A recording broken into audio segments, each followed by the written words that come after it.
What up, WInDaily family? Good morning to everybody. We got Andrew Erickson on and myself, Nick Bretwisch at Sticks022. Andrew, how do we find you on Twitter, my man? Find me on Twitter at Andrew Erickson _. Don't forget the underscore.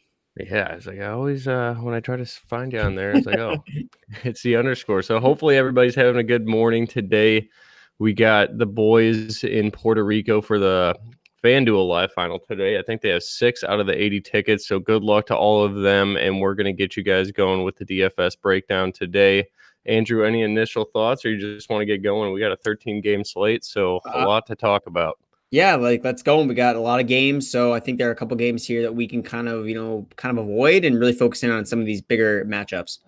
All right, let's kick it off right here. We'll go to Washington. Philly at Washington. I think Washington is a 5-point dog. We got a total of 39 points. That looks disgusting. I'll let you kick it off on this one, but I'll just be quite frank. The only play I like in this game is Zach Ertz and potentially Terry McLaurin, and that is it. Yeah, I agree. I think, the Eagles defense is not really that good, especially on the perimeter. So Terry McLaurin can definitely take advantage. He took advantage of them in week 1. He went for over 100 yards, scored a couple touchdowns. So I do like Terry McLaurin as a GPP guy.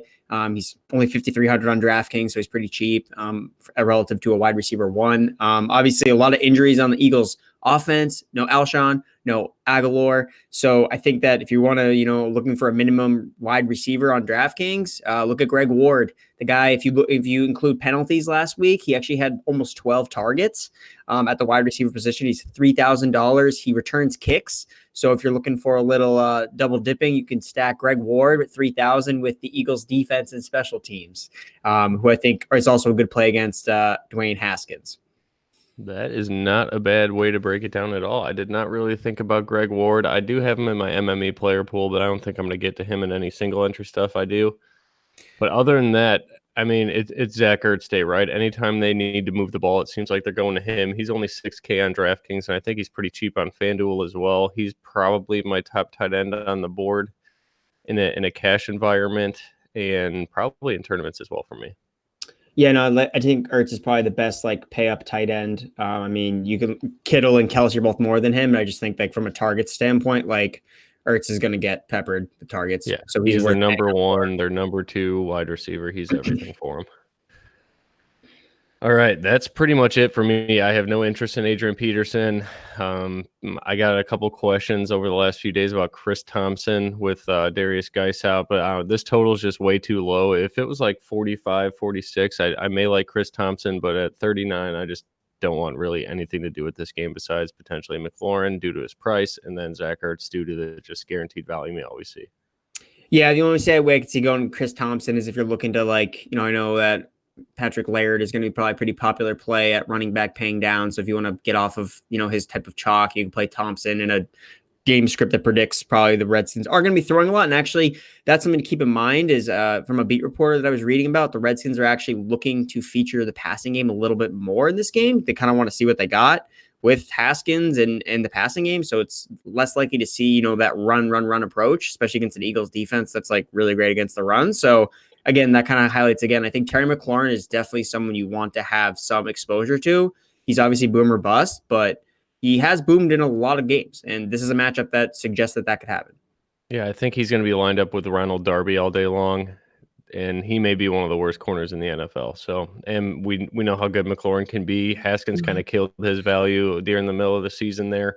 But he's starting to look for him. McLaurin had that great touchdown last week at Green Bay. I do like him a lot, I think. It's just, I don't know how much exposure I want to this game. You want to move on to the next one? We'll do maybe 3 games and get to some questions. Yeah, let's do that. So yeah, we got the Chicago at the Green Bay Packers. So in this game, we talked about this off script a little bit, and this game for me is just not interesting at all. A lot of plays I don't really like. We mentioned Aaron Jones, but a big guy to talk about here is Akeem Hicks is coming back for the Bears. So he's been really big in their run defense. Aaron Jones is the total boomer bust guy. You're either going to get 30 points from him or 5 points. And it just, in this game, especially with Hicks, it's just I think he's just a fade. I don't think this is a game that you want to buy into Aaron Jones. Yeah, couldn't agree with you more. This is a game that Green Bay's favored by 5 points. We have a total of 41 or 40 points. So it's just like Philly and Washington, low scoring. This is a division rivalry game. And both teams need to win. I know the Bears is pretty much a do or die for them, so you're going to get a good effort out of them. It's like this is a day we're going to see a 1% owned Aaron Rodgers, and I'm always interested in that type of game script, but I just don't know if this is a matchup to do it with, 25 other quarterbacks on the board. I don't think I'm going to go to Rodgers, but keep in mind it's 1% Aaron Rodgers. If you've got a feeling, by all means, go with it. You could always pair him with Devontae Adams. I think that's as far as I would go. Maybe Aaron Jones, but like Andrew said, Akeem Hicks is finally back today. He's the best run stopper for the Bears. So yeah, this game just screams full fade for me. But there is one guy I really like that is going to be like a 1 to 5% owned type of guy, and that is David Montgomery on the Bears. He's only 5,500 on DraftKings. I think he's 64 on FanDuel, so he's very affordable. This Green Bay Packers team is ranked 26th in run DVOA, and Washington just ran all over them last week too. I know they lost the game, but I think they had over 130 total yards rushing, and that's something that interests me. If this game's going to be played at a slow pace with Vegas thinking it is, with a total of only 40 points, I think Montgomery's in a spot here where he can get 16 plus touches and then maybe 2 or 3 catches. I like him a lot. We just need that touchdown for him to hit in a GPP. But what do you think about David Montgomery here? Yeah, I mean, he definitely is getting touch volume, which is great. And I think, there's a lot of carryover, we're going to see a lot of good action this week just because it's going to be a lot of people are out of their seasonal leagues. They're taking their first shot at, playing daily sports. And I think that people if you're in a seasonal league, you probably don't have David Montgomery. You're probably eliminated because you had David Montgomery. So I definitely think that he's a good leverage play and the matchup is good. And he's getting, well around, 18 to 20 touches per game. So like he even might have kind of a safer floor than we might think. And obviously if he gets multiple touchdowns, he's got some upside there. All right, that's about it for me. Let's move on to the next one. Your boys, Tom Brady and the Patriots, go into Cincinnati as a 10-point favorite and another low total, 41.5 points. I'll let you kick it off. You're the Patriots man. What do you got for us? Yeah, so I mean, basically, like when you look at this game, it's basically like you can play Julian Edelman. He's probably locked in again for 10 to 12 targets. He's going to have 8 receptions, probably 100 yards receiving. So that's kind of what Edelman's been doing. He's had 10 targets in every game since like week 8. Brady really doesn't trust anyone else. A lot of people are off the Patriots offense, and understandably, they've been really struggling as of late. But again, they're playing the Bengals. The Bengals are the worst team, and they have, they got the film on the Bengals, so they know what the Bengals are going to do on defense. So I like the Patriots offense to kind of get going in this game. I think kind of the rumors around New England are that they are going to get N'Keal Harry much more involved in this game. They kind of realize that they need to get their number 1 pick healthy and kind of involved. He only had 2 snaps last week, and he did catch a touchdown that was then called back. So he's still really cheap. I had the Patriots -3 last week. I don't want to talk about it. So N'Keal Harry is definitely someone that you can go into your, in some of the larger field GPPs as a wide receiver because, the Bengals are just going to put everyone on Edelman. And the Bengals have actually been pretty decent against wide receivers this season. So they're definitely going to really hone in on Edelman. Brady's not really someone that I'm loving to play. He's again just a guy you can get ownership off of. But again, the Bengals defense is not good. So if you're just kind of looking at it from a high level overview, it's just like, hey, like the Patriots are going to probably win by double digits. And it's like, if their implied team total is over 24 points, okay, so who's going to score? Edelman's not going to score 3 touchdowns. Like that's just not a fact. So who's going to score? So guys like Sony Michel, another guy that people thought was in a good spot last week, but the Patriots were missing their starting center. He's back this week, which is a big difference in the terms of the ability of the Patriots to run the ball. So I think Sony Michel has a much better chance of performing in this week as opposed to last week. Ooh, it's a Sony Michel week finally. I mean, they got to get him going. They need to realize that they need to run the football, and this is a week where they can definitely expose the matchup, especially with their starting center back. He's so cheap. He's only 5,100 on DraftKings. I think he's very cheap on FanDuel as well. I was flirting with the idea all week of playing him. It's just, when's the last time he's went over double digits? It was like 5 games ago, but what do you think? Can I play Michelle? You're the Pats guy. Yeah, sounds like yes. Yeah, you can play him. I would don't play him in cash because of course not. But yeah, right. you can play him in GPP. I mean, he's due for a multi-touchdown game. Like it'll happen, especially against the Bengals. They can't stop the run. Okay, bias aside, David Montgomery or Sony Michel on on both DraftKings and FanDuel, who do you like more? GPP. I'd probably say I'd probably like Michelle more on FanDuel because I think he's a better chance of scoring. And I would say Montgomery on DraftKings because he actually catches passes. Okay, I like it. Anybody else from that game? I do like Joe Mixon. He's been on an absolute tear. Seems like I'm one of the only guys in the industry that continues to play him, and he's just low owned every single week. But I don't know. This matchup's tough to me. But I think even if they do, since he's going to be playing catch up in this game, I like Mixon to get involved in the passing game. I think I got him projected for the most catches he's had all year. I think I got him right at 4. So I like him. It's just I don't know how much I want to play this game again. There's 13 games today. So you got any love for Mixon, or should I just kind of get rid of that and continue with what I'm working with here? I just don't see him having a lot of touchdown equity. Like the Bengals Yeah. are not going to probably score that many points. So yeah, I just like you said, like there's so many good running back plays, like so many better running backs that are going to score touchdowns. Like I just like Mixon could have like a good yardage game, but I just don't really see him like scoring. Like how many opportunities are the Bengals going to have to score? True. So I've been looking at it this way. He's 6,100 on DraftKings. Todd Gurley's 6K. Just go with Gurley. Keep it simple. Oh Don't yeah, reinvent the wheel here. All right, and that's what I have so much Gurley in all my lineups, cash and GPP. So I was looking to mix it up with Mixon, but I don't think I'm going to do that. And I appreciate you talking me off that ledge. Next game, we got a mess here in Detroit. Tampa Bay at Detroit. Detroit, I believe, is now a 5-point dog. Total sitting right around 45.5 points. We got Mike Evans out. We got Marvin Jones out. We got Jameis Winston with a fracture on his throwing thumb. Apparently, it's not an issue.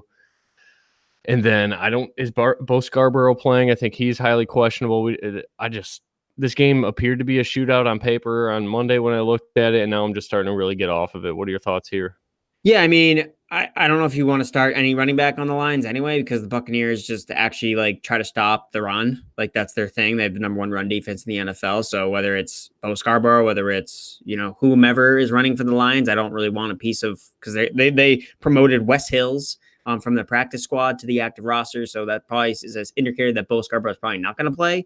And it's just like, it's a mess in the backfield. So I'm staying away from all those guys. From the receiver standpoint though, I really like Danny Amendola. He's 4,100 on DraftKings. He's seen 16 targets in the last 2 weeks. 2 games that David Blau has started. There is no Marvin Jones. And Amendola has Amendola's shown this year a lot of ceiling games. He has 3 games this year with 95 receiving yards. And in those 3 games, they were all against bottom 10 pass defenses, which the Buccaneers are the worst team against wide receivers. So I really like Amendola. I think you can play him in cash. As a low-end wide receiver. And I think that he's a good guy if you want to stack this game, as a guy you can bring back with a Winston, heavy stack on Tampa Bay. Yeah, Amendola's going to be popular today. I'm seeing projections in ownership anywhere from 10 to 15%.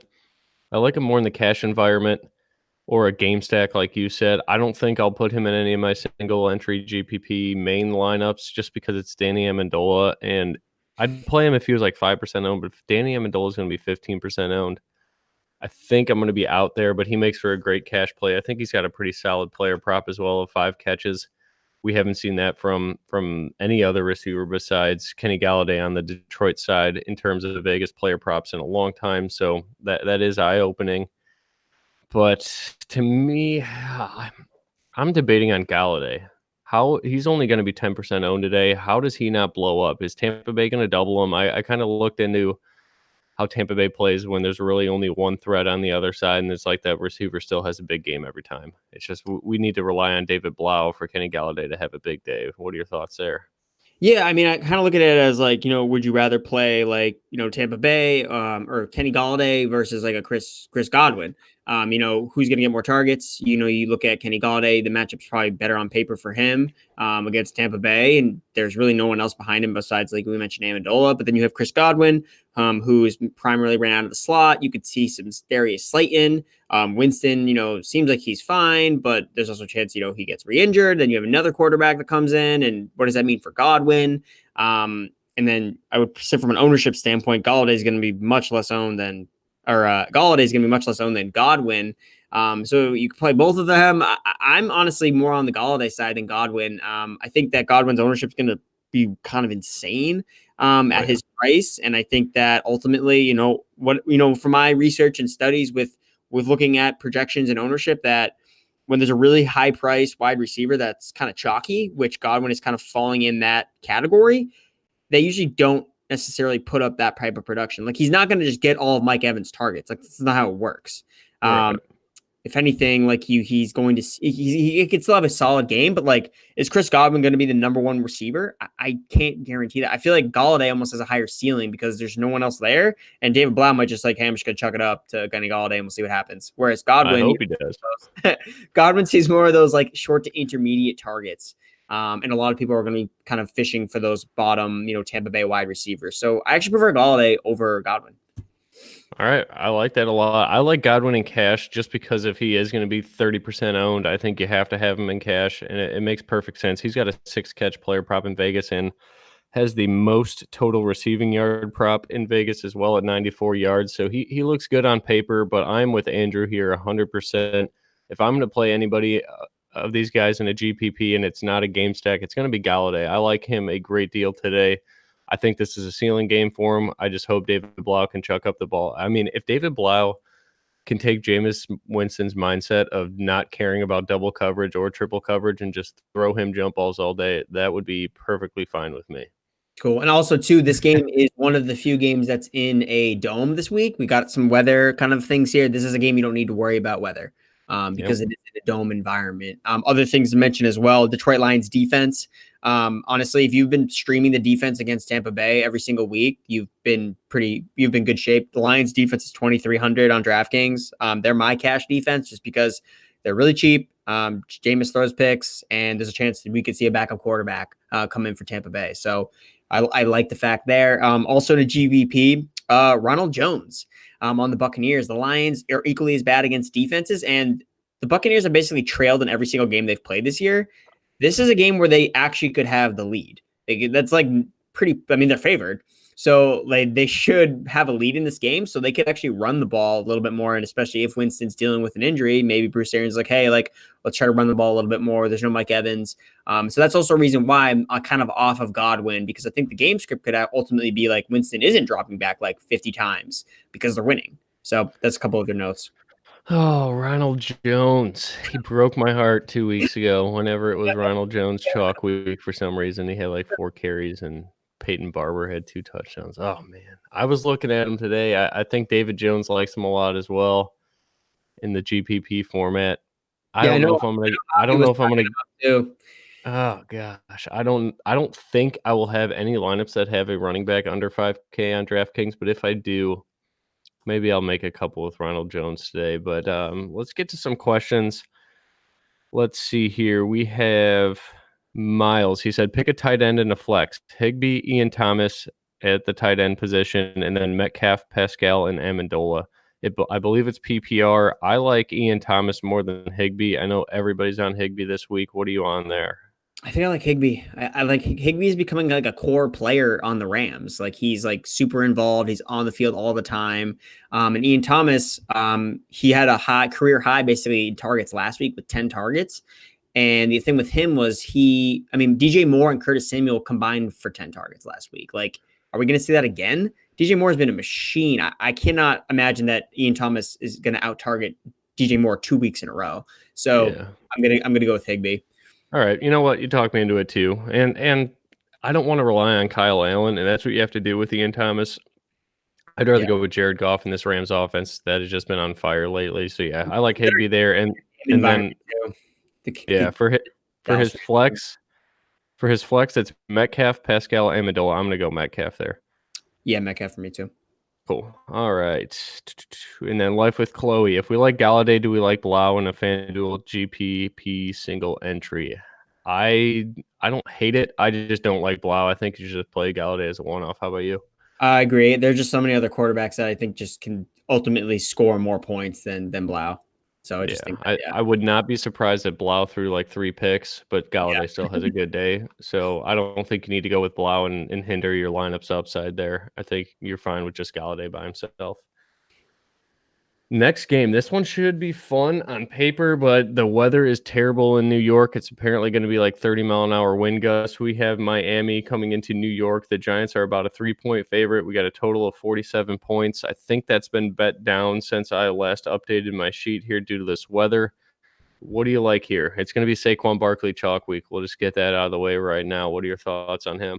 Yeah, so Saquon Barkley, so he has been, pretty bad all year. Basically it's been ever since he came back from the injury. He's only had one like game where he scored over 20 DraftKings points, specifically looking at DraftKings. DraftKings is PPR too. So like he's just been not good in that aspect. Honestly, like I can really see I was on Barkley, in the beginning of the week. I was like, oh, he's playing Miami, like easy, locked and loaded, like good to go. But like as I thought about it more, like I look at the slate and I'm like, I'm pretty sure like Fournette is like arguably a better play than he is. Fournette has more catches. Fournette gets more targets. Fournette, the Jacksonville Jaguars are now missing their number one wide receiver, which opens up even more potential targets for Leonard Fournette.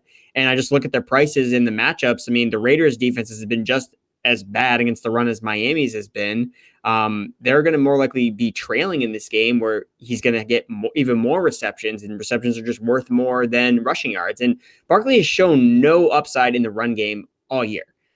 So for me, it's like I look at him and Fournette comes in $100 cheaper on DraftKings. And it's like, I think I'd just rather play Fournette than Saquon Barkley. That's kind of I've no problem fading him in GPPs altogether.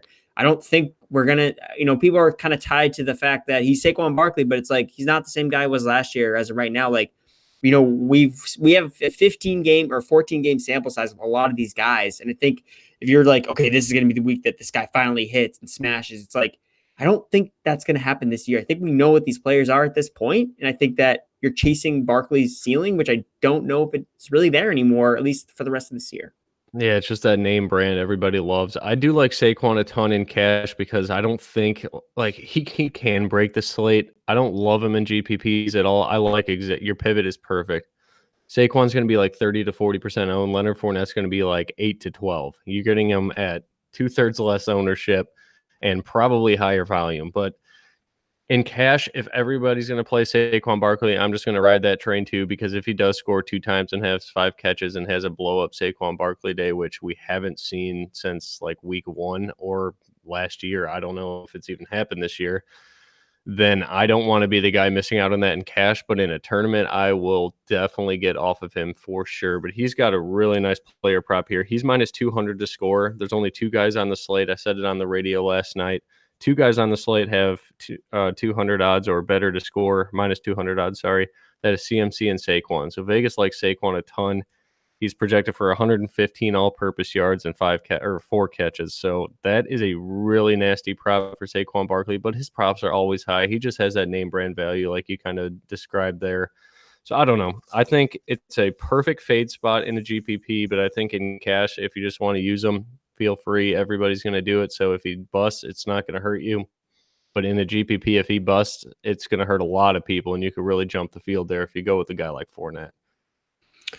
Yeah, so with the weather, what are we doing with the receivers? Because you could look at like Darius Slayton really sticks out to me on DraftKings. He's $4,700. He's literally he's led the team in targets the last 4 weeks. So that's with 2 different quarterbacks. He obviously blew up on Monday Night Football. Are we kind of fading off of him because of the weather and the fact that he's kind of he's a perimeter wide receiver? I mean, the Dolphins literally have no cornerbacks left. Like they just put 2 more guys on IR. I can't even name any more guys in their secondary, but they still have Jamal Wiltz, my boy. I'll always love to pick on. So I like Golden Tate against him in the slot, but I don't know. Yeah, these outside receivers in 30-mile-an-hour winds. Eli doesn't have a good deep ball Eli anymore. Manning, yeah, it's like yeah. What about Parker? Yeah, Parker's back. So, I mean, he's been ultimately the best guy to stack with like a Ryan Fitzpatrick. I think it makes Ryan Fitzpatrick much more appealing in tournaments because basically last week, Fitzpatrick kind of just turned into dust because he didn't have Parker. I mean, the Dolphins kicked 7 field goals last week. They scored 21 points. I was like, oh, Fitzpatrick must have thrown 3 touchdowns. It's like, no, they kicked 7 field goals, like because they couldn't convert in the red zone. Which really ultimately hurt them. But yeah, there's no Janoris Jenkins because he just got cut from the Giants and he was actually playing pretty well. So yeah, I think Parker and Fitzpatrick is a nice little stack. You play using GPPs. Yeah, I think with Parker, I'm going to do the same thing. I'm going to do the Galladay treatment. I don't think I'm going to have any Fitzpatrick. I just don't trust him at all, especially if it's this windy. I don't see it being a ceiling game for him, and he's pretty expensive on DraftKings. He's more than Jared Goff. What is he? He's 6,200, I think. That's a bit much for me. I'm cool with using Fitzpatrick when he's like mid fives. I don't think I'm going to be on him at all, but I don't see how Parker has a bad day. He could run short routes too, and he's going to get 10 plus targets no matter what, because that's what Fitzpatrick does. And Parker just got paid. I think he got like a $40 million contract, a $10 million signing bonus. Good for him. I don't know. James Rocker, one of our WInDaily guys, he's saying it's insanely windy in New York, so those weather reports are holding true. I just don't know. Again, there's 13 games. We got to take a stand. So I think if I do anything, I'm going to use these inside receivers, and I think that's Golden Tate for me. I like him a lot against Jamal Wiltz. We didn't really see that Eli Manning and Golden Tate chemistry we wanted to see on Monday when I played a lot of him in the showdown slate. But I don't know. This is going to be a really tough spot here. I don't think that many people are playing any of these guys. Slayton's ownership's way down, and he's so cheap, and he could break the slate as we saw on Monday. No one's playing Golden Tate. No one's playing Sterling Shepard. So they make perfect sense in a GPP. You're just fighting with 30-mile-an-hour winds. If that means anything to you, to me it does. I don't really want to mess with that, but it's a tough spot. Yeah, so I'll mention. I'll go back to one guy that you mentioned before. So Golden Tate. Golden Tate, probably was the worst Giants receiver last week on the Monday night game. And I think the thing with Golden Tate, this is what he's always been. He's been a yards after the catch kind of guy. He's always been a yak guy. And against this Dolphins secondary that literally has like Joe Schmo out there trying to make tackles, I think Golden Tate might be the best play. Just from overall standpoint, he's going to see the short intermediate targets. So the wind's not really going to affect his target share because he's not being targeted downfield. And because he's a yak guy, he can break tackles. So he's someone I think that probably is the guy I would go with is Golden Tate. I had Darius Slayton as a guy I was considering cash because of his target share, but with the wind, it's very concerning. And again, Eli Manning threw for 24 yards in the second half last week. So and one of those deep balls that Slayton caught, Ronald Darby fell down. Yeah, so Slayton is definitely a guy that I lean more in a GPP because he's a big play upside, but I got to get off of him. But I'd probably say Golden Tate's probably my favorite. All right. Now you know what I'm going to ask. Mr. Patrick Laird chalk week. 25% ownership projections I'm seeing. I don't get it. I mean, the volume's there. I get that part. He's 4,500 on DraftKings. That is a damn near free square. I get that. I'm not going to play him. I may have, if I do like 100 lineup MME or something like that, I may put him at 5%. What about you? Yeah, I think he's a good play. Honestly, I think that people are kind of not playing him because they just don't. They kind of take a stand. Is no, I will not pay Patrick Laird. That's me. That is 100% me right now. Look at the numbers. The dude got 19 touches last week. 19 touches against the Giants defense, and he's involved in the passing game. If you just changed his name to something I'd never heard of, and it was $4,500 on DraftKings, and he got 19 touches the week before, I would play him 100%. It's just the Patrick Laird thing, I think. Yeah, I'm just being stubborn. Yeah, I think, dude, but he's a good guy that you want to recognize. He's really easy to build around. So it's when people build lineups with him in it. So look at the lineup construction, and then based on a lineup with Patrick Laird in it, build a GPP kind of off of that. Be okay, if someone fits in Patrick Laird, how can I pivot off to be a little bit weirder? But yeah, I think he's still a good play. He's getting a lot of touches. He's getting a good matchup, and if it is really windy, Fitzpatrick might check it down more. So yeah, I think that there's too many reasons to not besides the name. There's too many reasons that he's a good play. All right, so what do you think the main build is with Patrick Laird? McCaffrey? Because it doesn't sound like people are playing McCaffrey, and I get it. If you're playing McCaffrey, you're gonna have to pay down a lot. So Laird makes perfect sense. Well, you could pay for people might pay for Cook because there's no Alexander Madison. So yeah, there you go. Pay for Cook. So again, just going with some two high price running backs, so Carson and Cook or Carson and McCaffrey, and then getting in a Godwin, like you had mentioned. So Godwin 7,700. So that makes it really easy to get Godwin, and then a couple of these lower owned wide receivers, and then a Higbee or Thomas at tight end. All right, I think I may put Patrick Laird in one of my main three lineups because the reason I'm fading him is because I'm stubborn. That's it. There's nothing else. I don't like the guy. I don't. But if you put, he's a cool dude. He's on Twitter and stuff all the time, making funny jokes. But if you put him in an optimizer, he's going to come up in the top 5 optimized lineups. Because it's a good play. because it I did is. it last night. I just kept Xing out. I was like, nope, get rid of that guy. Get rid of him every line. But all right, I'll fix it. But yeah, I guess to summarize that game, we like Golden Tate the most, and no one's really playing him at all. It makes perfect sense in this weather. He's going to be, he's probably going to be a 1 to 5% owned guy. I don't see anybody playing him. His price is a little bit expensive too, so that's why people are off him.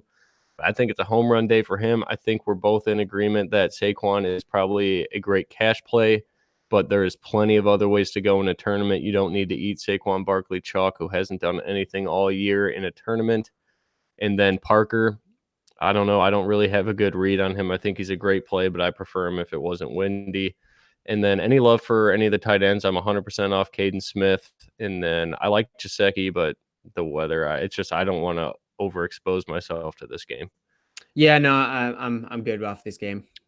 All right, let's get to some questions here.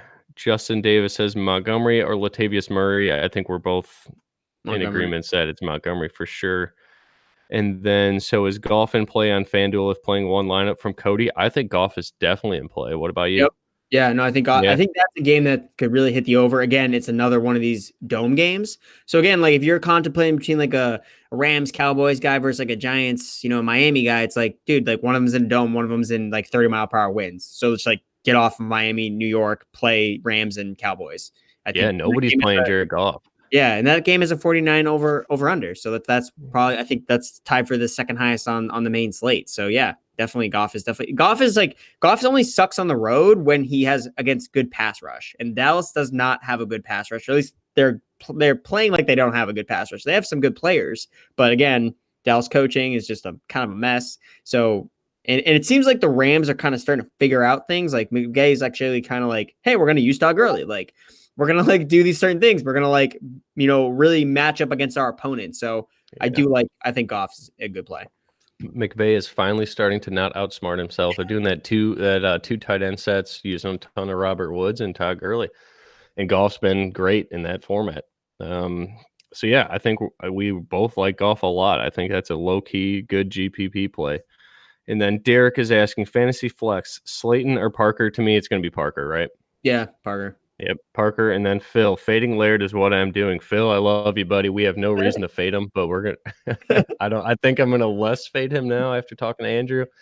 He talks me off the ledge on many things, and I appreciate your input a lot, Andrew. So yeah, I will have some Patrick Laird, as much as I feel like a coward for saying that. All right, next game, Houston at Tennessee. The highest total on the board, 51 points. Everybody and their brother loves Ryan Tannehill this week. I was on him last week.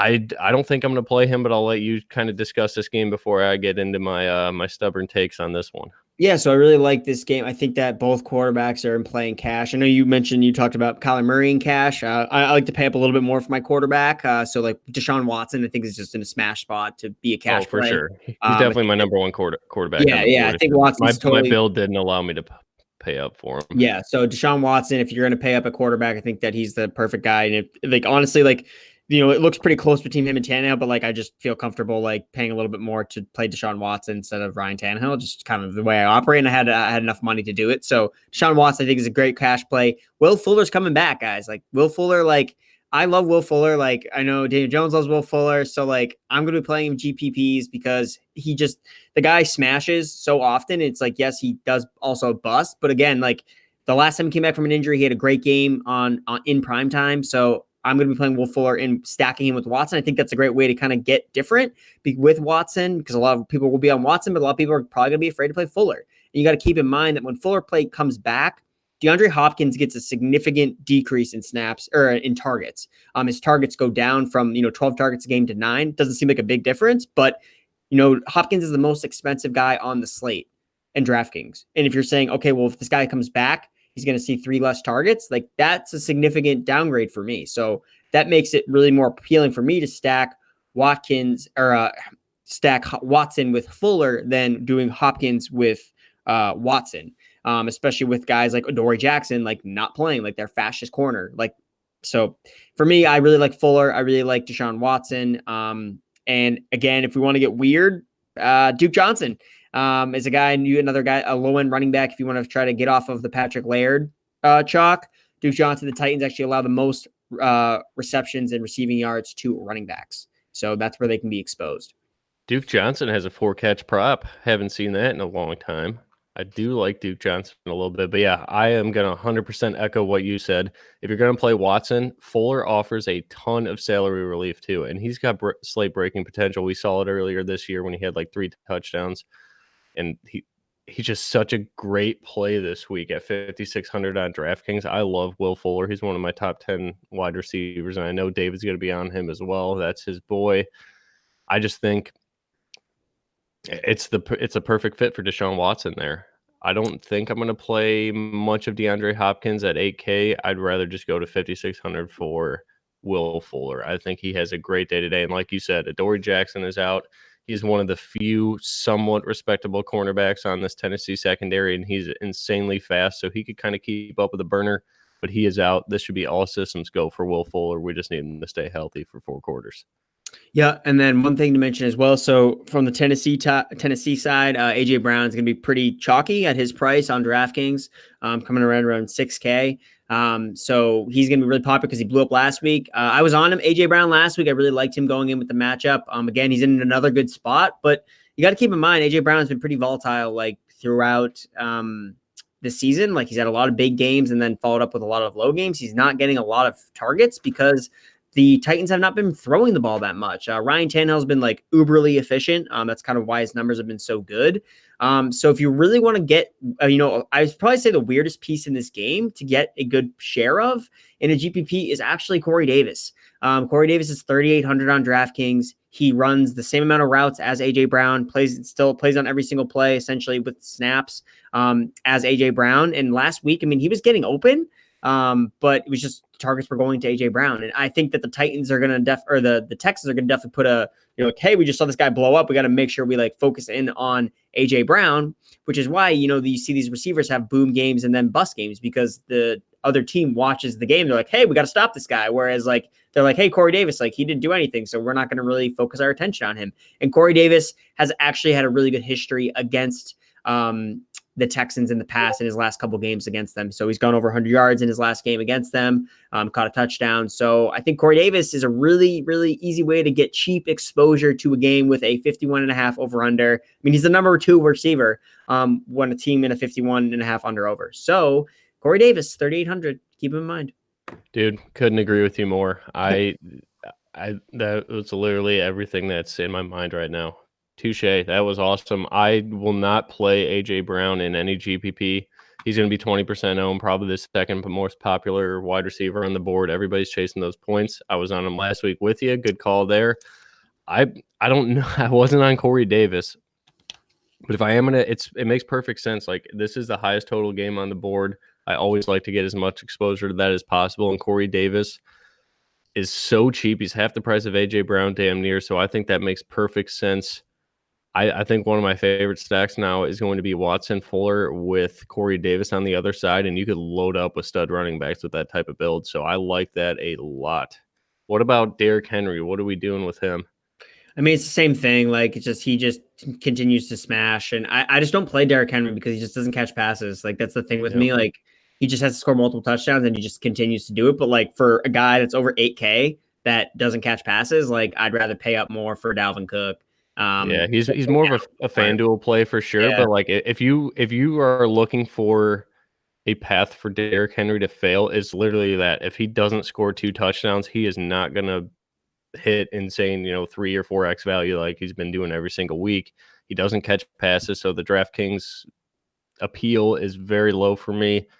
And who knows with this hamstring injury, I don't want to play a guy that's going to play one drive and then it tweaks up and he's out. I'm just out in general, but in FanDuel, I think you definitely got to consider him because he's on fire. I don't want to tell you to fade Derrick Henry. You're playing him in your season-long leagues. But for me, I'm going to be off him. I'm going to be off AJ Brown. I'm going to be off Tannehill. He only throws the ball. It's like 22 attempts per game is his average, but this looks like a game where he's going to have to throw a lot. So I don't know. I think Watson is a home run play today. I think Will Fuller and DeAndre Hopkins are home run plays today. And Corey Davis is a cheap value play that could definitely get you 10 points. I don't know how much else he's going to get you, but at 3,800 on DraftKings, he can hit value with 3 plays, don't you think? Yeah, and the Texans defense is not good. Like their secondary is not good. And like, look, like Corey Davis was getting open last week. It's just the balls went to AJ Brown. But if you look at the targets, like it's not like he's getting AJ Brown's getting like 10 to 12 targets a No, he game. gets like 5, right? Yeah, so it's like this the it could easily switch. Like, and that's what I've noticed with GPPs just in general. Like, everyone targets as the number one guy in the best matchup, but it ultimately always ends up being like the number two guy that blows up. Like that's just what happens. So I just think Corey Davis is just. I mean, if he just scores more points than AJ Brown or the same, okay, then he was just cheaper. So it just seems clear to me that Corey Davis is just a better play. Like, I don't know. All right, I'm with you. I want nothing to do with any of these tight ends. People like Jonnu Smith, I'm out. That's pretty much it for this game for me. I'm going to use a lot of Watson, a lot of Will Fuller, and then some Corey Davis, and then maybe one lineup with Derrick Henry just so I don't get insanely depressed when he scores 3 times a day. Ultimately, but no AJ Brown for me. I'm not saying he's a bad play. You probably got to play him in season long. I'm just not going to play 25% owned AJ Brown when he only gets like 5 targets a game. Yep. I'm going to keep it simple. Yep. All right, let's get to some questions here. Joe Smith. Hey, Nick, longtime fan. Looking great today. Thanks, man. How was your time on Sirius? Sirius was great. Great time. Moving on. James Rocker. One line would go Wilson, Watson, Tannehill, or Mahomes. That's tough. I am, as of now, James, I think I'm on Russell Wilson until potentially Andrew talks me off of him. And then Mahomes is going to be my other guy for sure. If Mahomes is going to be a 5% owned guy just because of the snow, we saw Aaron Rodgers did in the snow in that New York game. He had, one of his best games of the season. I don't think the snow's a big deal. As long as it's not windy in Kansas City, it's not going to be windy.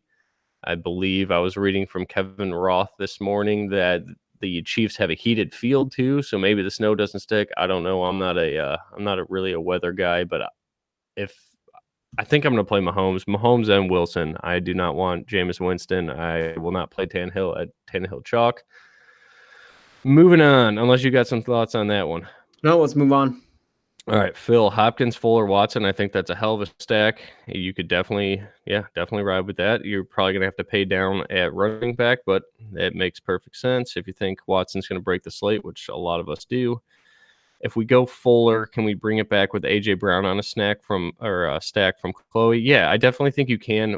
We're going with Corey Davis. We're going to take a stand here in JPPs, but if you like AJ Brown, I don't think Andrew or myself are going to tell you not to play him, right? Yeah, no, I mean, I think he can still obviously he has the ability to put up points, but it's just it kind of feels point chasey, honestly. Yes, 100%. That's what AJ Brown feels like. James Rocker again, is Conley a trap? I do not think so. At his price, 3,600, we'll get into that game. He's one of my favorite plays on the board because it allows me to do so much with my roster. Yeah. So I like Conley. I think he's a stud talent. He's fast. He's going to run the same routes that DJ Chark runs. So I think he's going to be great, and he's got a great matchup. We'll get into that game. Kyler Murray thoughts from Todd. I love Kyler Murray. So does the whole industry, though. We will get into that game shortly. I definitely think if you're building lineups with him right now, you could do that for sure. He's going to be popular, though, so just keep that in mind. And then Cody, if we're playing Rams, run it back from who with Dallas? We'll get into that game as well, but my short answer is probably going to be Gallup or Amari. But we'll get into that game in a little more detail there, Cody. So if you want to put that question back when we get to that game, please do. Moving on to the Snow Fest in Kansas City. Kansas City is a 10-point home favorite here, total of 45.5 points. I will let Andrew kick us off. Yeah, so I think that Patrick Mahomes is actually in a really good spot here. He's going to probably come in low owned, which is just kind of weird to think about Mahomes. But the Broncos defense is not they have the kind of that stigma of, the Broncos are a good defense, but they've actually given up a lot of points recently to quarterbacks in the last couple of weeks. So it's a good spot for Mahomes. And it just seems like a time that the Chiefs got to get the offense rolling a little bit. The running game I'm so out on it. I mentioned to you at the beginning, LaShawn McCoy in the snow, this is going to be a smash spot. Look at his last couple snow games. He's been really good. Ago he did that. Yeah, it's when he was on the Eagles, and then last year in that Bills Colts game where it was a legit blizzard and no one could move the ball. So yeah, I'm out on the Kansas City run game. It's just even against the Broncos, I'm so out on it. One thing I will mention though, I think this is a really good take. The Kansas City defense. So a lot of people are going to be kind of trending towards that as a defense to pay up for. But if you look at Drew Lock, who's actually played pretty well the last couple of weeks. He's not really attempting a lot of balls downfield, which is another reason to kind of get off of like, I know Cortland Sutton's like, seems like he's in a good spot, but like Cortland Sutton, the Chiefs have been really good against perimeter corners this year, or perimeter wide receivers, and Drew Lock's not like really like chucking the ball up to Cortland Sutton. That's not really like what he's doing. He's really like more like checking it down. The running backs are getting more involved in the passing game, and he's actually had pretty good pocket presence. Like, last week, the Broncos had a lot, like Drew Lock probably had a game where he could have had like 3 or 4 like fumbles and like 3 or 4 sacks, but he was like pretty aware in the pocket, was able to escape those and make plays. So I think the Chiefs defense is kind of a trap. Like, to play, you think like, oh, okay, like, they're a rookie quarterback on the road against Kansas City, tough place to play. But like the way that the Broncos are just using Drew Lock is just like they aren't really using him as a guy to, we're going to check the ball deep. The Broncos are going to go in there and be like, hey, we're going to run the ball. Like, that's how you beat the Chiefs. So, I don't necessarily think this is a game where you see Drew Lock dropping back 40, 50 times a game where the Chiefs defense can just eat. So I think the Chiefs defense is kind of a trappy play to pay up for against the Broncos. Yeah, I could not agree with you more there. When I was looking at that, I think the Chiefs are the most popular defense in DFS this week, or 4th, it looks like. I like Lindsey. The timeshare stuff, I hate it, but it seems like Lindsey's getting the more useful touches in that offense, so I do like him. But if Mahomes is going to be 5% owned, they have the 2nd highest implied total on the board, or tied for it with Seattle. I'm going to have a lot of Patrick Mahomes. He is by far my highest projected quarterback. And then to me, it's just, who do I pair him with? I always respect Chris Harris, but I don't think anybody could ever slow down Tyreek Hill. So I love Tyreek Hill, and I also like Sammy Watkins to pair him with there. Not sure if I'm going to pay up for Kelsey. I think he's a great spot as well, but Zach Ertz is cheaper. So if I'm going to pay up at tight end, I'll probably just go to Zach Ertz. Or if I'm going to pay all the way down, it's going to be Higbee or Ian Thomas. So I think my main stack in my main lineup as of now is Mahomes with Tyreek, and then I'll have another one with Mahomes and Sammy, and then maybe another one with both of them. What do you think there? Am I avoiding Kelsey too much, or what do I do there? I'm totally cool with Hill. I'm not playing Sammy Watkins. It's not happening. Like, I just like number 2 wide receivers against Denver. It's always been my spot this year. It hasn't done anything crazy, but it was kind of the Jarvis Landry coming out party, and I've been riding it ever since. He's so cheap. He's only $4,900 on DraftKings. If he was any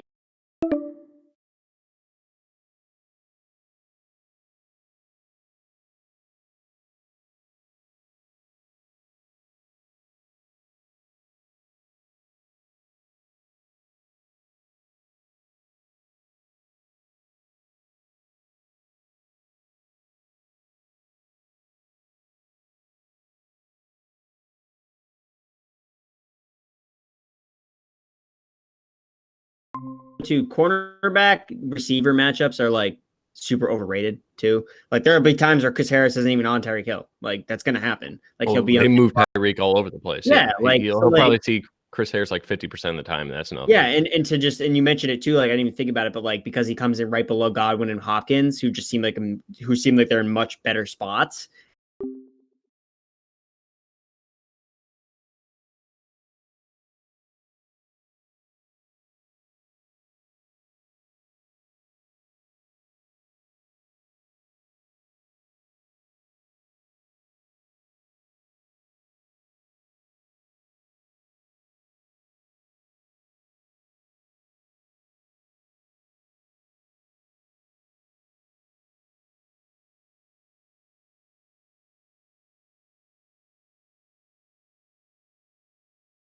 The regression, so there's a good chance that obviously that could change in the future. Noah Fant has shown a lot of upside with his yards after the catch. So I think Noah Fant, especially because he's coming questionable, people aren't going to click on his name because it's a late game. Just make sure he's playing. But I think Noah Fant's a guy you can slide into a Chiefs stack when you bring it back. Absolutely. I like that. What are your thoughts on the Denver running backs? Are you on Lindsey or anything? And yeah, I just read like 5 minutes ago, Noah Fant expects to play, so we should be good there. Yeah, I like Lindsey. Again, he's been everything, like the peripheral metrics are all there. He's getting touches. He's getting good, usage of the passing game. It just hasn't hit yet. And I think his price hasn't like gone up at all where you can, I can't pay for him, but it's like eventually he's going to hit, and he's actually has a good track record against the Chiefs. So I think Lindsey's a good play. Okay, question for you again. It's all going to go back to David Montgomery for my pay down running back. Lindsey or Montgomery? Lindsey or Montgomery? I'm going to go with Lindsey. All right. I was leaning Montgomery due to ownership and not splitting much time. But yeah, I mean, the total's much higher here. I think that's going to be a great spot for Philip Lindsay. And if you got him in season long, definitely load him up today. I just hope they don't give the goal line carries to Royce Freeman. Well, at least he'll get goal line carries because we don't even know if the Bears will even sniff the end zone. That's true. That is also true. That game's supposed to be really cold too. That game's supposed to be freezing. Yeah, I got a buddy that's going there. I think it's like -5 wind chill right now. That's going to be brutal. I would go home immediately. All right, I'll get to some questions here. We got Conley as a trap. We got Murray. We'll get to that one. What's up with DJ Moore? So that was from KC. I know Javi loves him. I'm going to be out on DJ Moore. He's in a great spot. I think Shaq Griffin is going to miss this game. I have not heard that for sure, but he was highly questionable. So if Shaq Griffin's out, I think DJ Moore is in a great spot. I don't know how much exposure I'm going to have to Carolina outside of McCaffrey or Ian Thomas. So that's kind of where I'm at right now. Curtis Samuel's super cheap too if you want to pivot, but I don't think anybody's playing DJ Moore, and he has been a hell of a play all year long. I'll let Andrew kind of piggyback on that, see what his thoughts are. But yeah, 6,600 on DraftKings for DJ Moore. That's a bit much for me. Yeah, I think you just kind of summed it up there though, because no one's going to play him because people either playing McCaffrey or Ian Thomas, and like the rationale behind it is like, well, I can't play like 3 Carolina Panthers with Kyle Allen, a quarterback. Like that's the exact rationale people go behind. They put in a couple Panthers, like, oh wait, I can't do this. Like that means I like Kyle Allen, like, and I don't like Kyle Allen, so I can't do that. I think DJ Moore is a really good play in GPPs. I mean, the guy's a target machine. It was just last week where he just didn't, get the target, and he still had like a decent game. Yeah, it's been one bad week for him. He's been so solid. In across the league, he's been like the wide receiver 2 overall in PPR over the past like 8 weeks. Like he's been insane. And to say that he's coming at 6,600, like, and the thing is, his price has never gone up super, super high because of, I think in the DraftKings algorithm, like they have a certain thing where like teams can only reach a certain amount of salary. And it's like the fact that Christian McCaffrey like exists and is always over 10K, it just like automatically suppresses all the other Carolina. Like, why is Ian Thomas 3,100?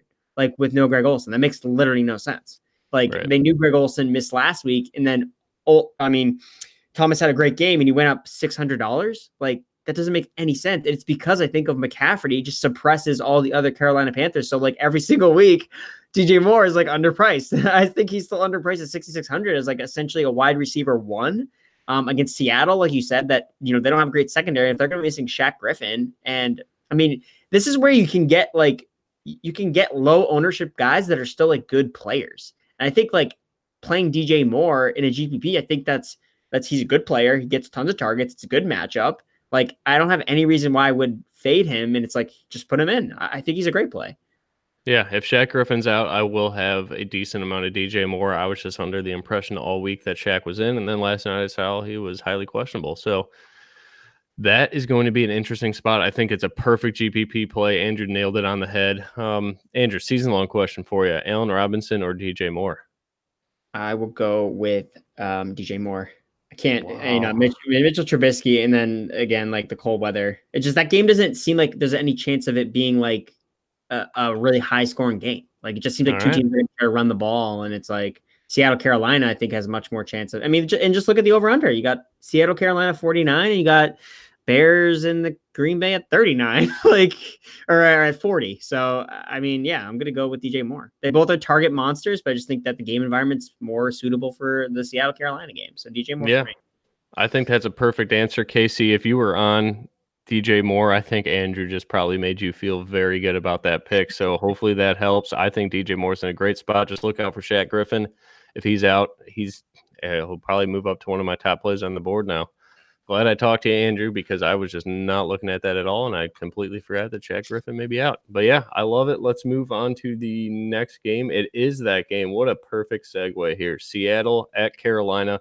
Carolina's a 6-point dog, and we got a total of 49.5 points here in Carolina. Andrew, kick us off, man. Yeah, I think you can play. I mean, I'm playing Christian McCaffrey in my cash game. I think that he's still again in a really good spot. I think the the Seattle Seahawks they're just not a good defense overall. They're on the road, so I like Christian McCaffrey. Chris Carson is obviously going to smash. Like he's going to be 80% owned. I just think you just eat it. Like whatever. Like move on. Like there's really no reason not to play Chris Carson. Like the Panthers are the worst team against the run. There is no Rashad Penny, and the Seahawks are literally obsessed with running the ball. Like no matter what. So. Right. I just don't. I mean, unless Chris Carson like literally fumbles away, but like even if he fumbles the ball, like who are they They're going to not going get? to pro size. Yeah, Yeah. it's So Carson like, Day. yeah. So like, just play Chris Carson. Like you can play him and obviously play him in cash, and like I'd still like have good exposure to him in GPPs because I think that he's in a good spot. But again, there are some good fades at his price because he's right around. There's a lot of good running backs right around that price. But again, he's still also involved in the passing game. So even if the Seahawks, fall behind. And that's one thing I'll mention about this game. If you want to get kind of weird with this game, I would say, stack Carson with like Russell Wilson. Use some of the passing weapons for the Seattle Seahawks, because one thing I noticed is the Seahawks start out really conservative. They don't try to open up games, like come out firing. So there's a chance that they also can fall behind. Like early, which also ultimately makes it so, hey, we got to kind of lean on Russell Wilson a little bit more, especially if they end up, down like 17 points or whatever. So I think using the passing game is a kind of good way to get off of, ultimately Chris Carson's going to be chalk, because I think that, Seattle will win the game and be up. But I think a good way to kind of build off of that is not necessarily to fade Carson, but to instead buy more of the Seattle passing game, which Chris Carson is still involved in. So, Yep. The Chris Carson is going to be, his heavy ownership is going to suppress Russell Wilson and DK Metcalf and Tyler Lockett, for example. Like no one really wants to play Lockett because he's just I do.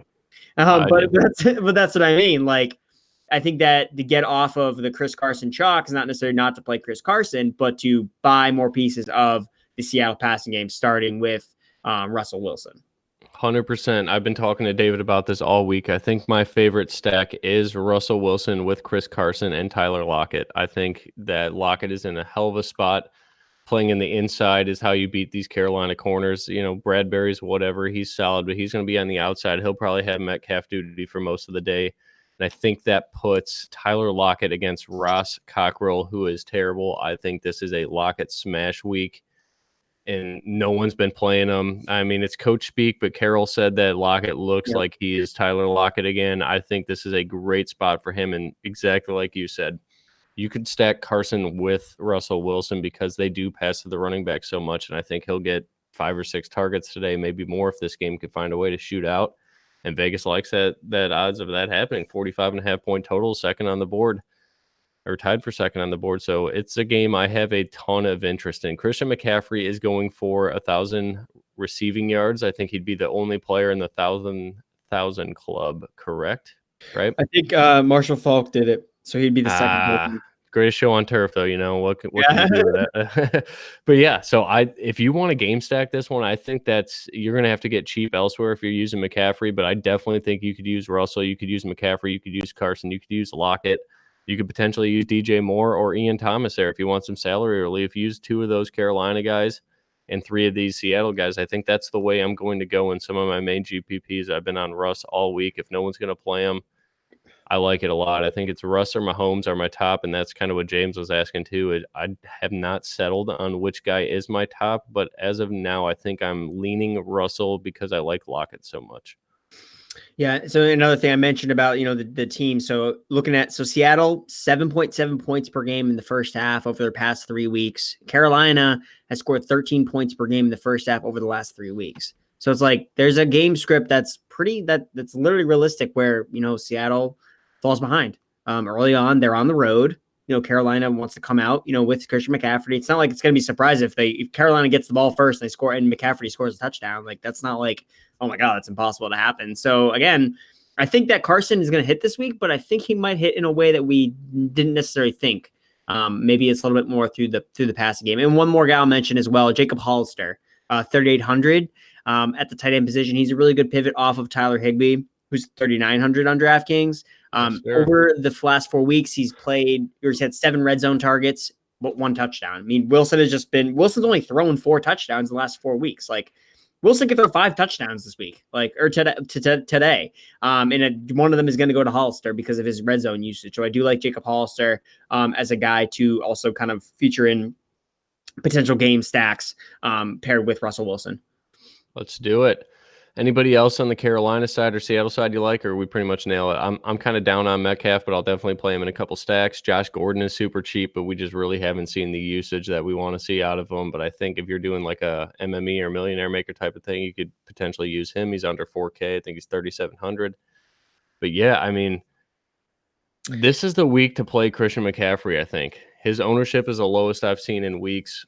His price is the lowest I've seen in weeks. I really do like him a lot. He's got an all-purpose yard prop of 126. He's minus 225 to score, and he's got a 5.5 catch prop. So you know that he's stat chasing here. He wants that 1,000 club. I think he'll get it today, especially if Seattle's defense is as banged up as it looks like they are on paper. We'll find out in a couple minutes when the injury reports come out. But this should be a fun game to watch. I just hope that Seattle can step on the gas here early and not play so solo. All right, what's the next one? All right, we got Jacksonville at Oakland, the last game in Oakland. Oakland is a 6.5-point favorite, over under 47. I am not sure why Oakland is that big of a favorite. I've been betting Jacksonville. I just buy the other point to get 7. Hopefully I push. But I don't know why that's my favorite bet on the board. I don't know what Jacksonville has done to earn my respect, but on paper, I guess they have. I don't know what I'm doing right now, why I like them, but I'm going to play Jacksonville plus 7. DJ Chark is out. Josh Jacobs, highly questionable, but it sounds like he's going to give it a go. So we got that going on. And then Renfro. Hunter Renfro is back, I believe, isn't he? I'm going to check back? that. And I'll let you... I thought he was out for the year. It sounded like I heard yesterday on the radio from some Oakland beat writer that he was going to play today. I will check that out. But yeah, what are your thoughts on this game? No, yeah, Hunter Renfro's out. Yeah, no. It's funny. 27 minutes. There was a tweet. It says, "Which one of you idiots said Hunter Renfro will be back this Sunday?" It's just like all right. So it was. Yeah, no, someone said it. You're right. Yeah, that's man. And I was like, I thought he was out for the year too. It's like, yeah. Oh, he's gonna be in. All right, yeah. I like Waller a lot, and then I was like, well, Renfro when he plays, it kind of kills Waller. So yeah, here's my take on this game. So I'm gonna play Leonard Fournette. I really like Leonard Fournette. The Raiders defense is actually one of the worst against the run as well as against the pass. More targets to him because there's no Chark. At the receiver position, I am not playing Dede Westbrook. A lot of people are on Dede Westbrook, but I would literally rather pay down and pay for Conley. He has a much farther, more air yards, more yardage depth of target. And Dede Westbrook has been in the offense all year. And he's just underperformed literally every single week. Every time we're like, oh, they can play Dede Westbrook. It's like, he's not that good. And Gardner Minshew does not throw the ball very well in the short to intermediate. There's a reason why Dede Westbrook's never been. There's a reason why he's 4,600. He's not been good this year. Yeah, his ownership's through the roof too. What the hell, guys? Go to Conley. He's an easy, honestly, too, at his same price, I would rather play Mike Williams, who's at 4,600. Absolutely, Mike yes, absolutely. Has a better quarterback. Touchdown equity. Yeah, and Mike Williams has been at least consistent. He's been getting a ton of air yards.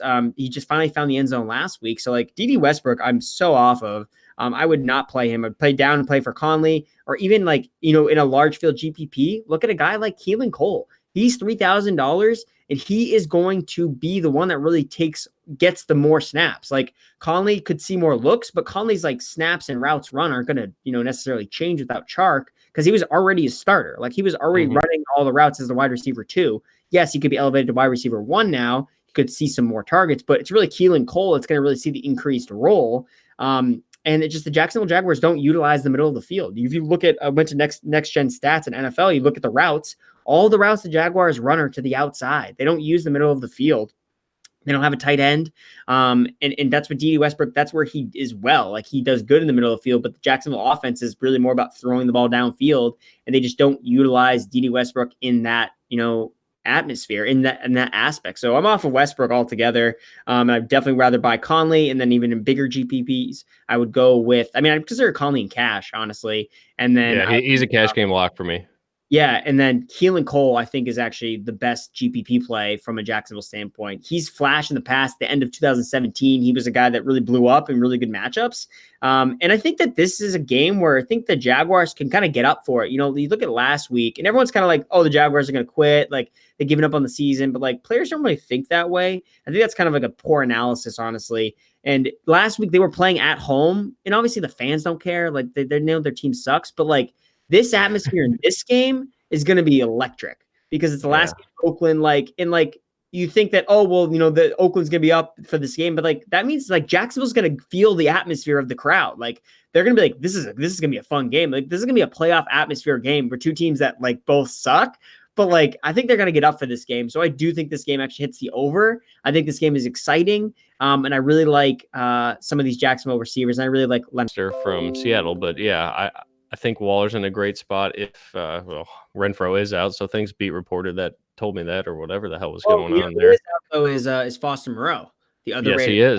Yeah, he got put on IR. So there really isn't a lot of targets. I mean, Tyrell Williams is still dealing with his foot injury. Like I think this is definitely the week to play like Darren Waller. Like if you're gonna play if you're especially in lineups that are heavily featuring Jaguars. I mean, I think that perfect. You know, you want to play, you know, Conley, you want to play Fournette, and you bring it back with Waller. I think that's a really nice 3-game stack. Absolutely. Yes, I think that is perfect. Andrew likes this game's chances of going over the total too, so it's a great spot. Next game, Minnesota Vikings at the Chargers. Chargers are a 2.5-point underdog here, total of 45 points.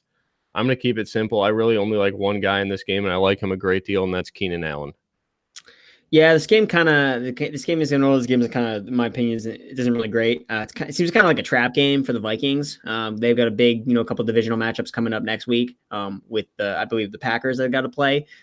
This is a game that they're going to LA, you know, in a soccer stadium. Like I was like, okay, whatever. And you know, they're getting Thielen is back, but it's like, is he really back? Like, we don't know. And then you got Stephon Diggs, who's just super inconsistent all the time. The one thing to note, I think Dalvin Cook kind of is like flying under the radar a little bit, like because everyone kind of like, because this is what happens. People build lineups and like Chris Carson was like a lock because Rashad Penny got hurt like last week, but like Alexander Madison's not going to play, and it's like almost the exact same kind of situation. Where it's like, okay, the backup running backs, you know, not playing. So Dalvin Cook should see all the touches. Obviously, Dalvin Cook's a little bit more expensive, but I think Dalvin Cook might be kind of like lower owned in GPP, which is kind of weird to think about. So I think Dalvin Cook's still obviously a smash play. If you want to like, you know, pay it a little bit up, you know, because he's also at a weird spot because he's like right between McCaffrey and then like that 7.5K range, which are a lot of good running backs are playing at. So I think Dalvin Cook is someone that if you can get up to, I think that he's a good play.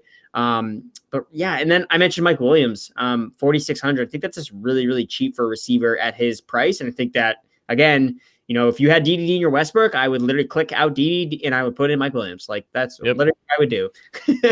He's got 2 touchdown upside and he's always one play away from hitting value. Oh yeah, I mean he's just like, you look at the guy's highlight reel, like the guy's just good. Like who's a better player, like DD Westbrook or Mike Williams? Like Mike Williams is better. Just like play the best guys, Nick. It's that easy, man. Yep, 100% agreed, man. He's in a perfect spot. I had him in the cash write-up, I believe, as well. But I like Keenan Allen. I looked at his splits yesterday against Mike Zimmer's defense. In 2013 against Cincinnati, he had 8 catches, 106 yards. And then in 2015 against Minnesota, pretty much the same corners they have now, 12 catches, 133 yards, and 2 touchdowns. I love Keenan Allen today. No one's playing him. He's going to be my 1% dart throw guy, and I don't think he's a dart throw, but I think him and Mike Williams are in a great spot. And then, yeah, Dalvin Cook, he's going to be like 5% owned. I think that's a great spot if you don't want to play McCaffrey. Awesome. All right, you want to move to Cleveland and Arizona? Yes, sir. This game's going to be a shootout. I like it a ton. Cleveland at Arizona. Arizona's a 3-point dog here, total of 49 points, and I think it's being bet up right now. I haven't checked my Vegas screen in a bit. But yeah, Kyler Murray chalk week. He's going to be the most popular quarterback on the board. He is my cash game quarterback. Just do that price, 5.6K, so cheap. It's just, I don't know in GPPs if I like him because I don't want to pair him with Christian Kirk at 20% ownership. Christian Kirk is probably, he's going to be a top 5 owned wide receiver this week. I know he's in a great spot. I don't know. Christian Kirk just doesn't do it for me unless he's in an absolute home run spot like he was in Tampa Bay that week that I was so high on him, and a lot of people were high on him that week. But I don't know. What are your thoughts here? I like Kenyon Drake too. That's kind of like my three-way stack, but I don't know. There's 3 healthy running backs in Arizona, so I don't think I'm going to go there. But Kyler Murray's price is just so cheap. Do I just play him naked? In cash, I'm going to play him naked, but in tournaments, I may just get off of him and just use Russell, Mahomes, and Watson. So my play here is weird. So Larry Fitzgerald. So Larry Fitzgerald has traditionally always been better at home. Like if you just look at his splits last couple of years, it's always been better at home. This is potentially his last game in Arizona. That's true. And if you look at, so this is the same scenario happened last year, week 16.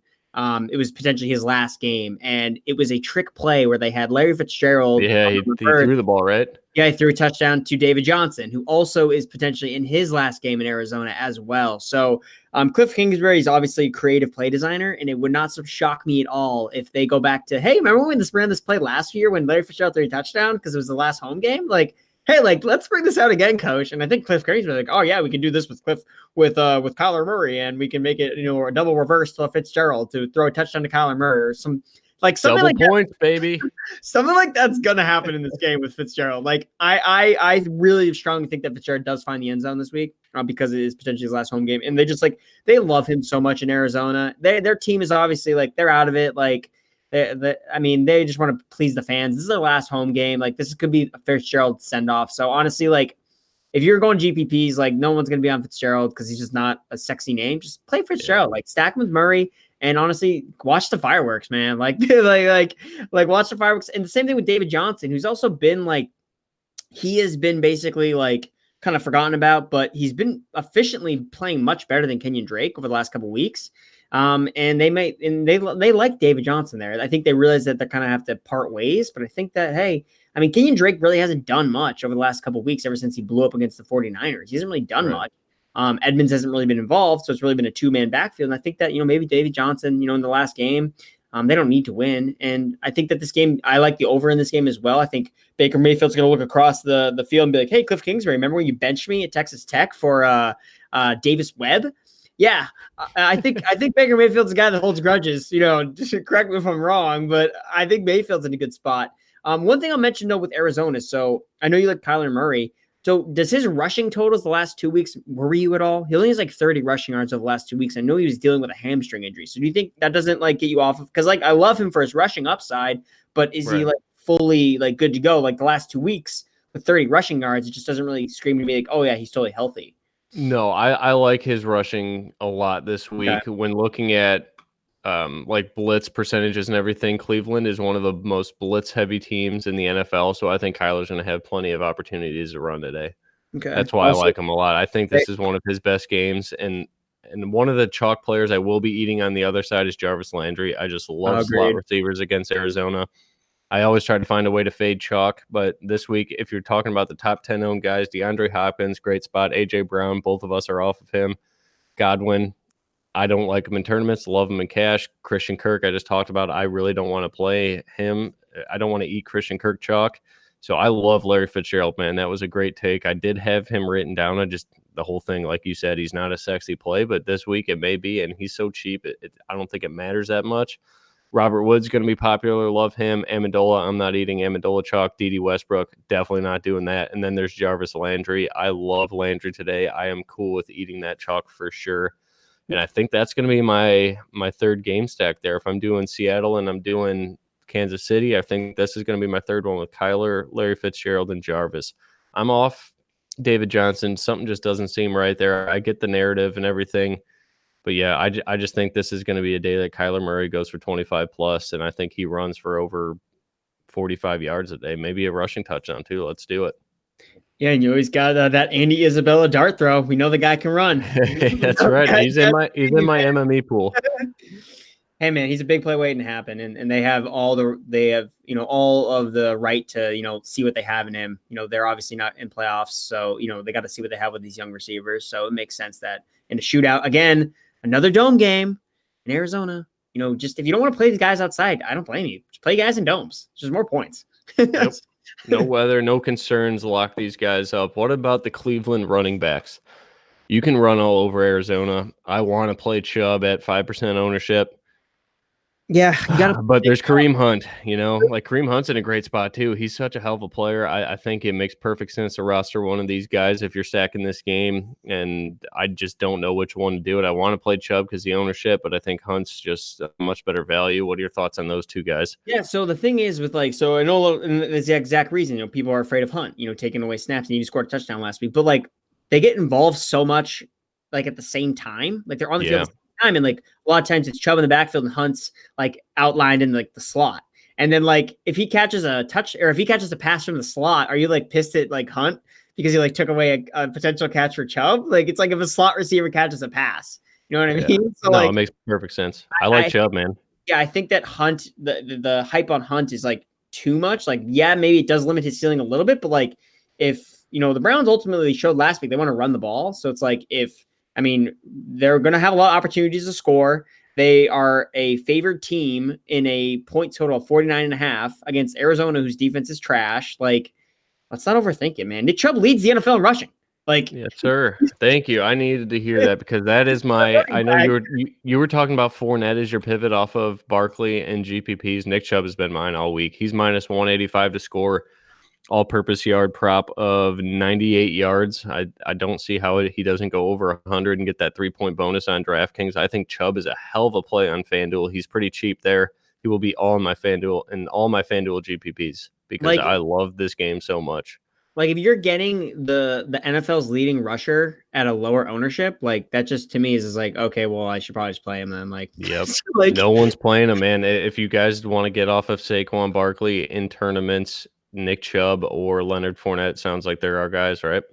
Yeah, man. I'm playing both of them. I'll play, dude, that's the double late hammer. The hammer. Yeah, I love the late hammer. All right, let's get to a couple questions here, and then we'll get out of here. We got 2 more games.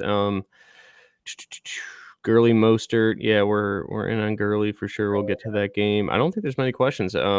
Also, guys, if you want to subscribe to the YouTube channel, we greatly appreciate that. And we're also running a 3-day free gold membership, I believe, where you get in Discord with us, kind of talk about everything NBA, NFL, whatever you guys want to talk about. There is a 3-day free trial to kind of get to read everything on the website at WInDaily Sports. So if you do want to try that out, please get in touch with us and we'll make sure that works. I think there's just a promo on the website right now where you could do it. So please join us. We love to talk with everybody. I think the last 24 hours, I've just been in Discord answering questions and talking football with these guys. Everybody's awesome. A lot of funny jokes too. Some good gifts.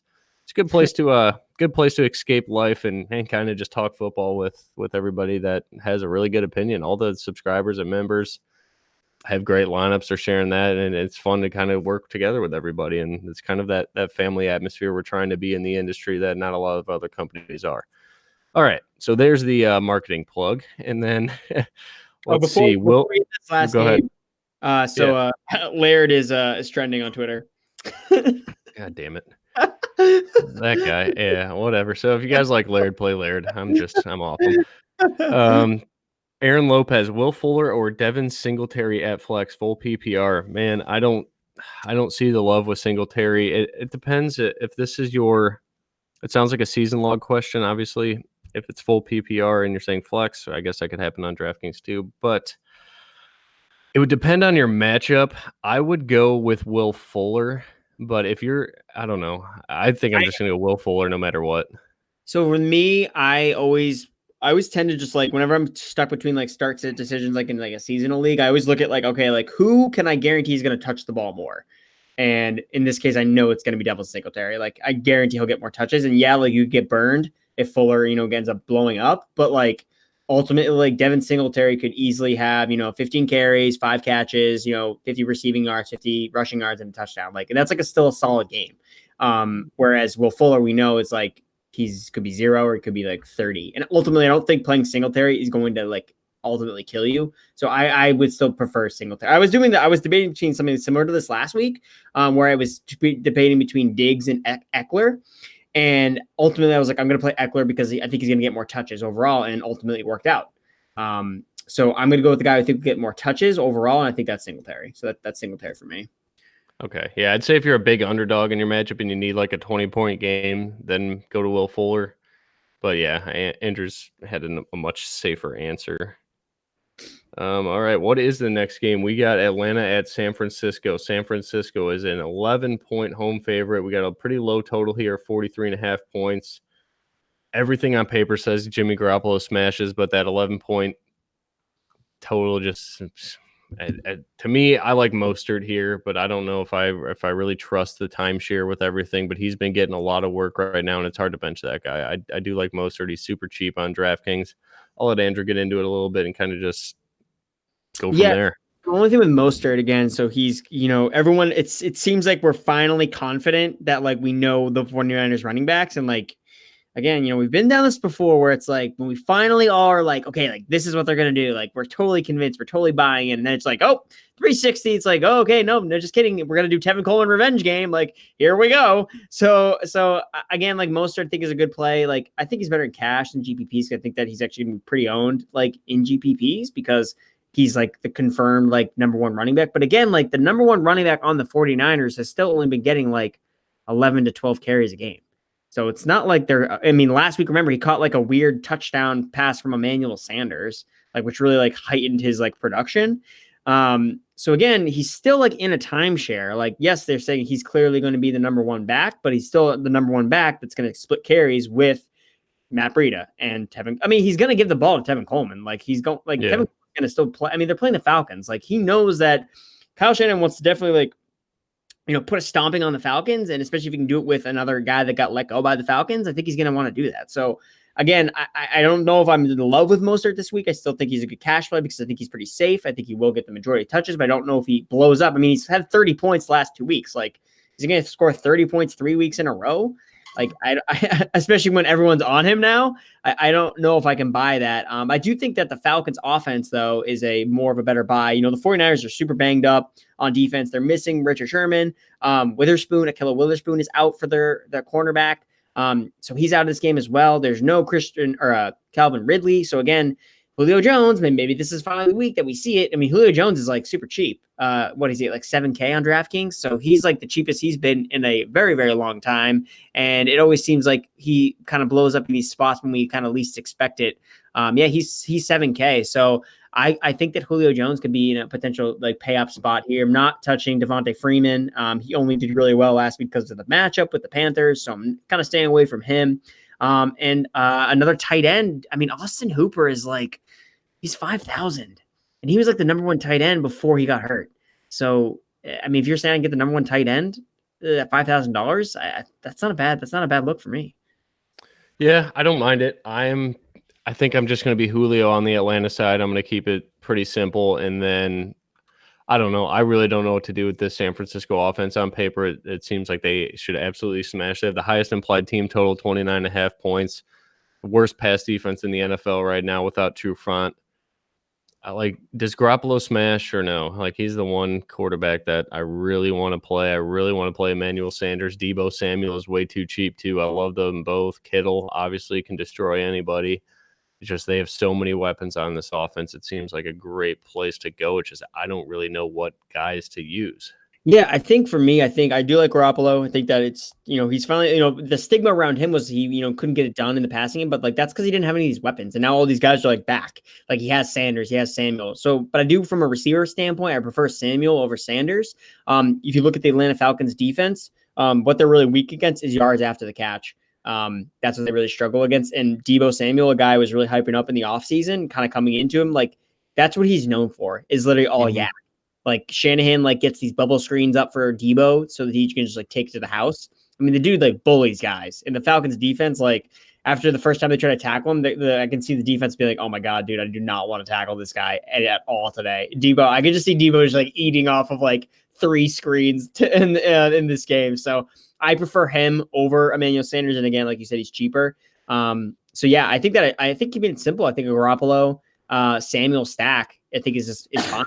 Honestly, to get good exposure to this game in a 49ers offense that looks like they could potentially, have an onslaught. And then if you want to get weird, just kind of go with either Matt Breida or Tevin Coleman as just a lower end running back. Because, I mean, they're favored at home by 11.5 points. So there is going to be points at the running back position for the 49ers. And, I mean, we've seen it before. Matt Breida can take one to the house. Like, he's going to get carries. It's not going to be like Raheem Mostert 20 carries. Matt Breida 1, Telvin Coleman 1. That's not going to happen. Like they're all going to touch the ball. And it could just be so happen that the hole opens up a little bit bigger when Matt Breida gets the carry. So, yeah, for sure. I think my two favorite plays then are Debo and Julio in this game. And then I don't know. I feel like I'm a little underweight on Kittle, so I'll have to figure out what to do with him. But let's go to the last game. We'll get out of here. It's almost an hour before kickoff, and I think we're having some technical difficulties as well. But Rams at Dallas, we both love this game. We talked about it a lot. I think we're both in on Jared Goff. We're both in on Robert Woods. And then I personally love Todd Gurley. I haven't heard Andrew's take on that. Not sure I'm in on Zeke Elliott for that price. I'd rather just go with some guys with more upside and better matchups. But I do like Michael Gallup and then Amari Cooper. I think I'm more on the Gallup side just due to price. But what are your thoughts here? And we'll get out of here. Yeah, I think that you can really build like a Rams core around like Gurley, Higbee, and then one of the receivers. So Woods is probably the more popular guy. But then again, Cooper Kupp, we've seen Cooper Kupp and Jared Goff have good chemistry. You know, people might be scared off of the way that they used Kupp last week. He only played like 27 snaps. But again, that was a gameplay change. So the game plan could change and it could be more Cooper Kupp involvement against Dallas, who's really struggled more against slot receivers than against perimeter receivers. And Cooper Kupp, you know, give it for what they may, is like he's a better slot receiver than Robert Woods is, even though they use Robert Woods in the slot as well. So I could see more Cooper Kupp in this game. So I like Higbee, Kupp, and Gurley as like a foundation to build on, and then bringing it back with, you know, a Dallas Cowboys receiver, whether it be Amari Cooper or Gallup. Obviously, Gallup seems like Gallup will probably be higher owned because it's just like he's probably not going to see Ramsey. But like, think about it. Like if it's in the first half and then say Gallup comes out and has a huge, you know, first half, the Rams in the second half, you know, as we've seen, like Sean McVay's starting to like make adjustments and like do different. They'll definitely adjust. Be like, okay, you know, well, Gallup's killing us. Like Ramsey, you got to go on Gallup, and then Cooper could have a big second half. And if honestly, you look at Cooper's like splits, like a lot of his splits have come in like garbage time and in the second halves of games, especially at home. So it could be Amari Cooper. You could be like, want to be like, put your head through a wall for the first half with Amari Cooper. And then the second half, you're like, oh, look, he scored 30 points. Like I really see that happening with Amari Cooper. So I think both of those receivers actually, I think the easiest way is just honestly like play them both and stack with Dak in GPPs. That way you don't have to pick. And I don't think a lot of people are going to do that because I think a lot of people are just going to play one in hopes that the other one. But I think that they easily both, because Ramsey can't cover both of them. Like he can't. It's impossible. And I don't necessarily think that he shadows one or the other because I think whichever one is not being shadowed by him is going to absolutely eat against this Rams defense. All right. With Todd Gurley, you like him a lot. That's the last guy, and we'll get out of here. Yeah, they took the training wheels off of him finally. You know, McVay came out and was like, hey, I made a mistake. Like, I shouldn't have been doing this. I shouldn't have, you know, they're like saving him for the playoffs. And it's like, well, now we have to win. So, like, we have to get to the playoffs to save him. Yeah, exactly. So they're starting to finally get in touches. He's seen like 18 touches the last 2 weeks. So I'm confident that he's going to continue to get the workload.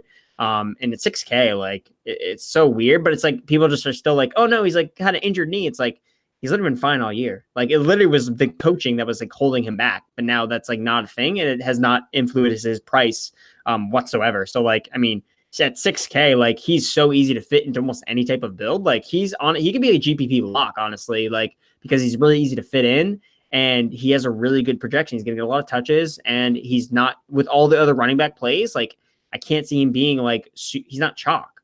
He's just a good player to play this week. Yeah, and Pixie just said that Shaq Griffin is out. So, all right, we like DJ Moore a lot.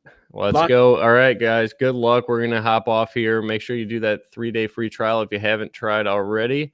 And any feedback is greatly appreciated, boys, and good luck, and girls. I hope we have a hell of a week, and good luck to everybody in Puerto Rico today for the live final, but mainly just Javi, David, and Jason. The rest of you guys, I hope you lose if you're down there. Yeah, awesome. But yeah, let's go. Go get them. All right, let's go. Week 15. Let's bring it. Take care. See you, Andrew. Later, man.